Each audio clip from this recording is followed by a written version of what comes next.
Hello friends. आज मैं आपके लिए फिर से एक इन्फॉर्मेशन वीडियो लाया हूँ जो कि आयंस के ऊपर है। आपने नाम सुना है आयन, ये एटम से रिलेटेड है। आपको पता है कि एटम जो होता है, एटम्स इलेक्ट्रिकली न्यूट्रल होता है। एटम्स क्या होता है? इलेक्ट्रिकली न्यूट्रल होता है। और ऐसा क्यों? इलेक्ट्रिकली न्यूट्रल होने का मतलब क्या है? मतलब एक एटम में जितना आपका नंबर ऑफ इलेक्ट्रॉन्स रहेगा उतना ही आपका नंबर ऑफ प्रोटॉन्स रहेगा, है ना। आपको मालूम है कि इलेक्ट्रॉन होता है नेगेटिव साइन के साथ और ये प्रोटॉन होता है पॉजिटिव साइन के साथ। तो ये नेगेटिव और ये पॉजिटिव दोनों क्या है? बराबर है। तो नेगेटिव और पॉजिटिव अगर बराबर हो जाए तो क्या होता है? कट जाता है, नहीं कट जाता। माइनस, जैसे आपका होता है -5 + 5, आंसर क्या आता है? 0। उसी तरह से अगर एटम में नंबर ऑफ इलेक्ट्रॉन और नंबर ऑफ प्रोटॉन बराबर हो जाए तो एटम का जो ओवरऑल चार्ज होगा, मतलब एटम का जो ओवरऑल चार्ज होगा वो होगा 0, क्योंकि दोनों बराबर है। ये दोनों बराबर है ना, नेगेटिव और पॉजिटिव साइन बराबर है, वो कट गया तो एटम का ओवरऑल चार्ज 0 है। बट एक चीज़ आप नोटिस कीजिएगा कि अगर कहीं एक इलेक्ट्रॉन बढ़ जाए, मतलब अगर इलेक्ट्रॉन, अगर जो मैं बोल रहा था कि इलेक्ट्रॉन एक एटम में बराबर होता है किसके साथ?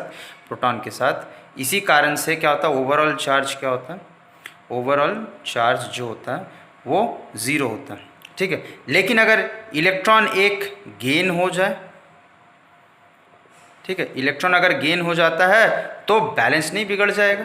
बैलेंस बिगड़ जाएगा मतलब ये अगर गेन करता है तो नेगेटिव आयन बनाएगा। क्या बनाएगा? नेगेटिव आयन बनाएगा और गेन कर लेगा। तो वो क्या, जैसे ही गेन करता है तो आयन बन जाता है, ठीक है ना। इसका मतलब प्रोटॉन कम पड़ जाएगा, इलेक्ट्रॉन ज़्यादा पड़ जाएगा। अगर क्या हो, इलेक्ट्रॉन अगर कहीं लूज कर जाए तो लूज करेगा तो पॉजिटिव आयन तुरंत बन जाएगा, और लूज कर जाएगा तो इलेक्ट्रॉन कम हो जाएगा, उस समय प्रोटॉन ज़्यादा हो जाएगा, डिसबैलेंस हो जाएगा, ठीक है।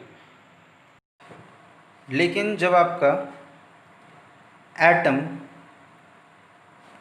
लूज करता है इलेक्ट्रॉन को, loses an atom loses electrons, जब कोई एटम इलेक्ट्रॉन लूज करता है तब क्या बनता है? लूज करने से पॉजिटिव आयन बनता है। लूज करने से तभी आयन बनता है जो कि पॉजिटिव होता है। लूज करने से पॉजिटिव आयन बनाएगा, ठीक है, जिसको हम लोग कैट आयन भी बोलते हैं, कैटायंस भी बोलते हैं। और अगर एन एटम गेन कर लेता है इलेक्ट्रॉन, अगर गेन करता है इलेक्ट्रॉन्स,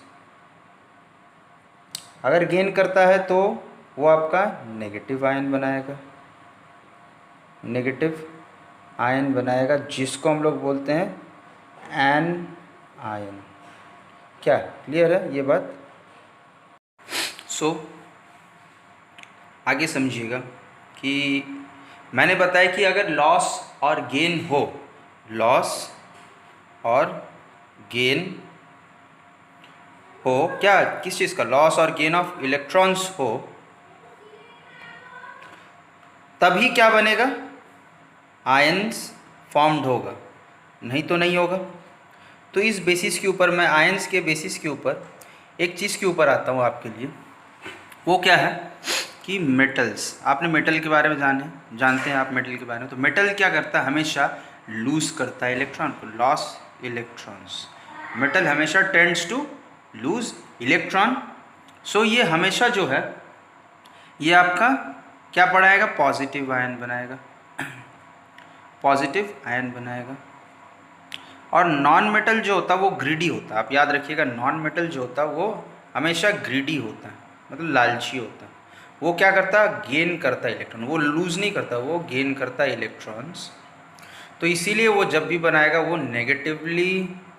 नेगेटिव आयन बनाएगा, जिसको कि आप जानती हैं पॉजिटिव को हम लोग बोलते हैं कैटायंस, कैटायन बोलते हैं, और नेगेटिव को हम लोग बोलते हैं एनायन, है ना क्या।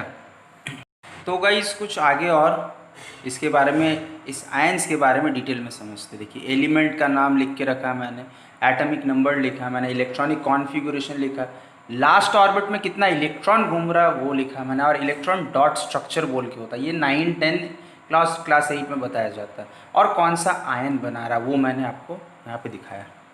तो सबसे पहला आप देखिए, मैं एक एलिमेंट का नाम लिखता हूँ। आप जानते हैं ये एन है, नाइट्रियम, या इसका नाम है सोडियम।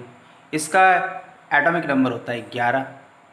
अब इलेक्ट्रॉनिक कॉन्फ़िगरेशन होगा 2, 8 और 1, मतलब पहला ऑर्बिट में 2 इलेक्ट्रॉन रहेगा, सेकंड ऑर्बिट में आपका 8 रहेगा और थर्ड में 1 रहेगा। ये कौन कौन सा ऑर्बिट है, एक K है, एक L है, एक M है, और भी होता है N होता है। चलिए तो इसका लास्ट ऑर्बिट चेक कीजिए कि M है, और M में कितना इलेक्ट्रॉन घूम रहा है, 1, लिख दीजिए यहाँ पे। तो इसका हम लोग को डॉट स्ट्रक्चर दिखाना है। लास्ट ऑर्बिट में कितना इलेक्ट्रॉन है, 1 इलेक्ट्रॉन है, तो इसका जो डॉट स्ट्रक्चर होगा नाम लिख देंगे हम पहले, और एक जस्ट यहाँ पर डॉट दे देंगे, ख़त्म। ये है आपका लास्ट ऑर्बिट में देख के हमने इलेक्ट्रॉन डॉट स्ट्रक्चर बना दिया इस तरह से। तो 1 इलेक्ट्रॉन का जरूरत है, इसको क्या करना है, ये 1 इलेक्ट्रॉन ये दे देगा, और ये देगा तभी क्या बन जाए, अगर ये 1 इलेक्ट्रॉन डोनेट कर दे लास्ट ऑर्बिट का, अगर ये दे दे तो ये देखिए तो नोबल गैस के कॉन्फ़िगरेशन में नहीं आ जाएगा, 2, 8 और लास्ट ऑर्बिट में 8 भी बन जाएगा, जिसके वजह से क्या हो जाएगा, ये स्टेबल हो जाएगा। अभी यहाँ पे जब 1 है इसका, इट इज़ अनस्टेबल। जो ये वोल एटम जो है सोडियम का, ये अनस्टेबल है। अगर हम इसमें से ये क्या करेगा, ये 1 अगर दे दे किसी दूसरे इलेक्ट्रॉन को, किसी दूसरे एटम को दे दे, तब ये खुद तो क्या बन जाएगा, स्टेबल बन जाएगा। क्योंकि लास्ट ऑर्बिट में हमेशा एक इलेक्ट्रॉन, अगर एक एटम अगर अपने लास्ट ऑर्बिट में 8 इलेक्ट्रॉन बना ले या 2 इलेक्ट्रॉन बना ले, तब वो नोबल गैस के कॉन्फ़िगरेशन में आ जाता है। और नोबल गैस बहुत ही क्या होता है, अनरिएक्टिव होता है, स्टेबल होता है। क्लियर। तो अभी फ़िलहाल तो इसको 1 रखिए अभी। तो मुझे पता है लास्ट ऑर्बिट में 1 है, इसका मतलब लास्ट ऑर्बिट में 1 इलेक्ट्रॉन, इसका डॉट स्ट्रक्चर होगा ऐसे। और इसका क्या आयन बनेगा, ये 1 इलेक्ट्रॉन देने वाला है, अगर ये देगा तो ये ज़रूर पॉजिटिव बनाएगा, तो आयन कुछ इस तरह होगा, सोडियम का प्लस आयन, मतलब सोडियम आयन ये। और एक ही दिया था बोल के 1 प्लस। क्लियर है बात। चलिए और एक एग्जाम्पल देते हैं। तो लीजिए आप एल्युमिनियम, या चलिए और एक होता है मैग्नीशियम। मैग्नीशियम का होता है 12 एटॉमिक नंबर। अब एटॉमिक नंबर 12 है तो इसका कॉन्फ़िगरेशन होगा 2, 8 और 2। पहला ऑर्बिट में 2, दूसरा में 8, तीसरा में 2। अब लास्ट ऑर्बिट में कितना इलेक्ट्रॉन, 2। इसका मतलब अगर ये 2 इलेक्ट्रॉन अगर दे दे तो खुद 8 बन जाएगा, लास्ट में स्टेबल हो जाएगा। तो 2 इलेक्ट्रॉन अगर दे देगा मैग्नीशियम, तो कुछ डॉट स्ट्रक्चर में कुछ इस तरह लिखेंगे इसको, और ऐसे लिखने के बाद इसको आयन अगर ये बनेगा, ये तो दे रहा है, कितना दे रहा है, 2 आयन ये डोनेट कर रहा है, तो 2+। क्लियर। अब ध्यान दीजिए। अब एक हम मान लेते हैं कि एग्जाम्पल लिया जाए आपका एल्युमिनियम। एल्युमिनियम का होता है आपका 13 एटॉमिक नंबर, मतलब 2, 8 और लास्ट ऑर्बिट में 3। तो 3 आपका लास्ट ऑर्बिट में घूम रहा है, तो इसका डॉट स्ट्रक्चर कुछ इस तरह दिखेगा। एल्युमिनियम यहाँ 2 डॉट हो जाएगा, और इस तरफ आपका 1 डॉट दे देंगे। देखिए लास्ट में 3 था, 3 डॉट, और इसको लिखने का क्या तरीका होगा, Al3+। क्लियर। ये एल्युमिनियम आयन बनाएगा जिसमें कि 3+ होगा, मतलब 3 इलेक्ट्रॉन ये डोनेट करने वाला है। क्लियर। तो मैंने सब आपको अभी तक पॉजिटिव आयन के बारे में बताया था। अब आता हूँ मैं नेगेटिव आयन के बारे में, आपको थोड़ा बहुत इन्फॉर्मेशन जो दे सकता हूँ कि एक एलिमेंट है F नाम का, F मतलब फ्लोरीन। अब इसका जो होता है 9 होता है एटॉमिक नंबर, इसका मतलब ज़रूर इसके K शेल में 2 रहा होगा और L शेल में 7 रहा होगा, है ना। तो लास्ट ऑर्बिट में कितना पड़ा हुआ है, एटॉमिक नंबर 9 है, इसको डिवाइड कर देंगे हम 2 और 7 में, शेल में बांट देंगे, तो लास्ट ऑर्बिट में आपका 7 पड़ा हुआ है। लास्ट ऑर्बिट में 7 है, मतलब इसको कितना चाहिए नोबल गैस बनने के लिए, यहाँ पे 7। इसको नोबल गैस के कॉन्फ़िगरेशन में आने के लिए कितना इलेक्ट्रॉन चाहिए, 1 इलेक्ट्रॉन का ज़रूरत है ना। मतलब इसका इलेक्ट्रॉन डॉट स्ट्रक्चर अगर बने तो फ्लोरीन यहाँ 1 डॉट, यहाँ 1 डॉट, 2 डॉट, 4, ठीक है, और आपका नीचे यहाँ पे 2, 6 हो गया, और एक यहाँ पे 7। लास्ट ऑर्बिट को देख के इलेक्ट्रॉन डॉट स्ट्रक्चर बन गया आपका। अब इलेक्ट्रॉन डॉट स्ट्रक्चर तो बन गया, लेकिन आयन क्या होगा इसका, इसको चाहिए 1 इलेक्ट्रॉन, 1 ही इलेक्ट्रॉन चाहिए।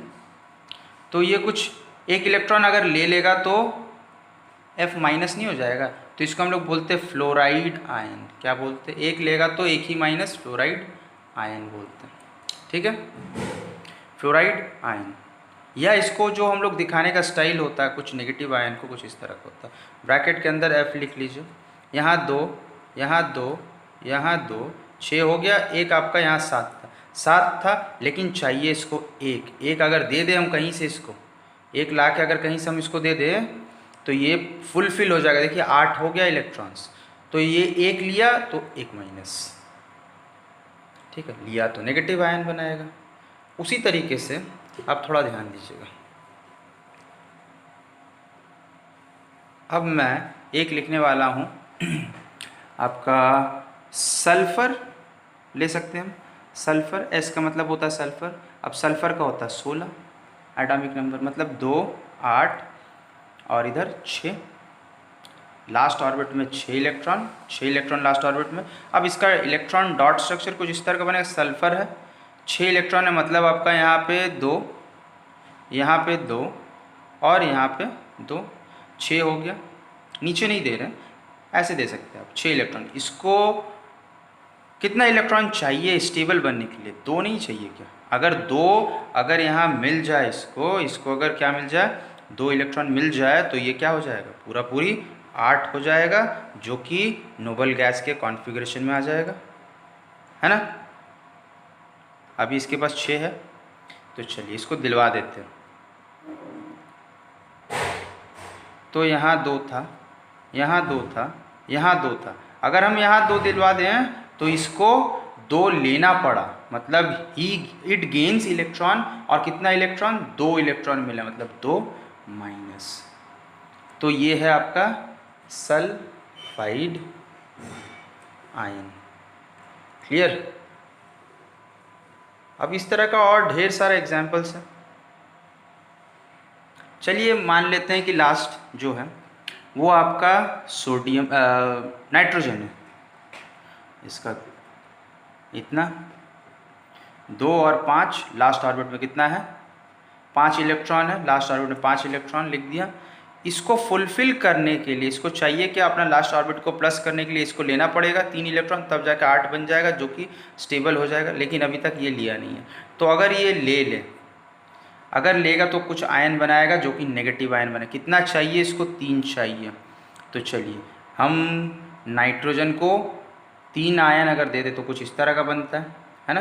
तो इसको बोलते हैं नाइट्राइड आयन। लेकिन इसको दिखाने का क्या तरीका?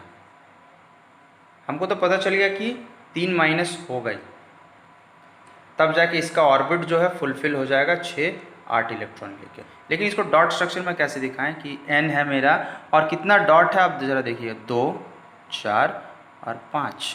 क्योंकि यहाँ पे लास्ट ऑर्बिट में 5 था, यहाँ भी आपका इलेक्ट्रॉन डॉट स्ट्रक्चर में 5 दिखा रहा है। इसको नाइट्राइड आयन बनेगा कुछ इस तरह से।